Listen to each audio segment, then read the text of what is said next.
کیا ایران بن گیا بازیگر؟ جنگ بندی کے دوران بڑی تیاری، ٹرمپ کی سوچ سے کہیں آگے نکلا ایران۔ دوستو، میں ہوں وصال اعظم اور آپ دیکھ رہے ہیں نیوز 18 کا social media plate form.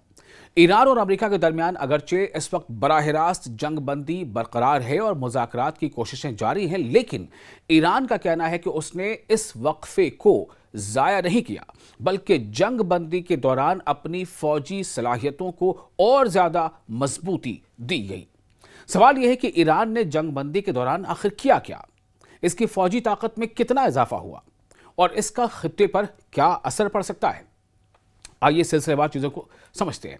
Iran کی فوجی قیادت کا کہنا ہے کہ اگر امریکہ کے ساتھ مذاکرات ناکام ہو جاتے ہیں تو وہ دوبارہ جنگ کی صورتحال کا سامنا کرنے کے لیے تیار ہے۔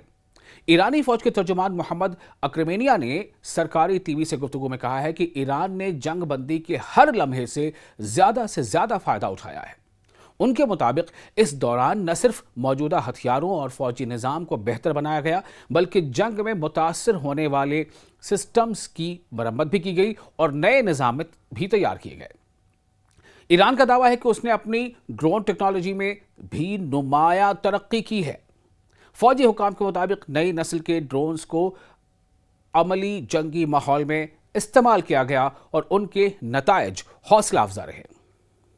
ایران نے ابھی ان ڈرونز کی مکمل تفصیلات جاری نہیں کی ہیں، لیکن اشارہ دیا ہے کہ جلد مزید معلومات سامنے لائی جائیں گی۔ ایران کے قائم مقام وزیر دفاع مجید ابن ردا نے گزشتہ ماہ دعویٰ کیا تھا کہ جنگ کے دوران اور اس کے بعد بھی میزائل اور ڈرونز کی پیداوار یعنی پروڈکشن ایک دن کے لیے بھی نہیں رکی۔ ان کا کہنا تھا کہ ڈرونز کی پیداوار، ڈرونز کا پروڈکشن جنگ سے پہلے کے مقابلے میں تقریباً 3 گنا تک پہنچ گیا۔ اگرچہ ایران نے اس دعوے کے حق میں کوئی اعداد و شمار جاری نہیں کیے، لیکن حکام مسلسل یہ تاثر دے رہے ہیں کہ فوجی پروڈکشن پوری رفتار سے جاری ہے۔ وہیں دوسری جانب اسلامی انقلابی گارڈز کور یعنی IRGC بھی یہی موقف اختیار کر رہی ہے۔ IRGC کے ترجمان حسین محبی کے مطابق جنگ بندی کے دوران ایران کی میزائل سازی کی رفتار میں اضافہ ہوا ہے۔ ان کا یہ بھی کہنا ہے کہ حالیہ جنگی تجربات سے حاصل ہونے والے ڈیٹا کی مدد سے میزائلوں کی درستگی یا ایکیوریسی کو بھی بہتر بنایا گیا ہے۔ تاہم ایران نے اب تک اپنے میزائل ذخیرے، ہتھیاروں کی اصل تعداد یا جنگ میں ہونے والے فوجی نقصانات کی مکمل تفصیلات جاری نہیں کی ہیں۔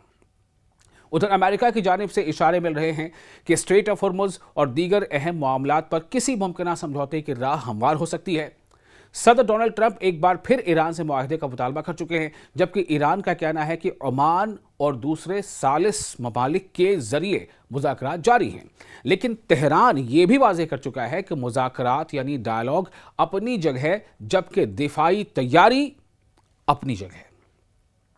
مختصراً یہ کہ ایران کا دعویٰ ہے کہ اس نے جنگ بندی کے وقفے کو فوجی لحاظ سے اپنے حق میں استعمال کیا، ڈرونز اور میزائل پروگرام کو آگے بڑھایا، نئے ہتھیار تیار کیے اور اپنی دفاعی صلاحیتوں کو یعنی ڈیفنس کیپیبلٹیز کو اور زیادہ مضبوط بنایا۔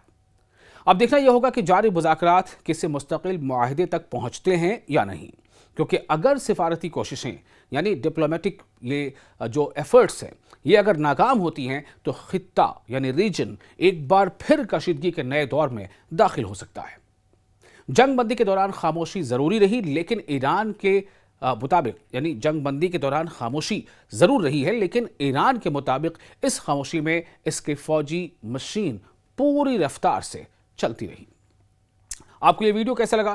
اس پورے ویڈیو اور اس موضوع کے تعلق سے آپ اپنی رائے ہمیں کمنٹ باکس میں شیئر کر سکتے ہیں۔ ویڈیو اچھا لگا ہو تو لائک اور شیئر ضرور کریں۔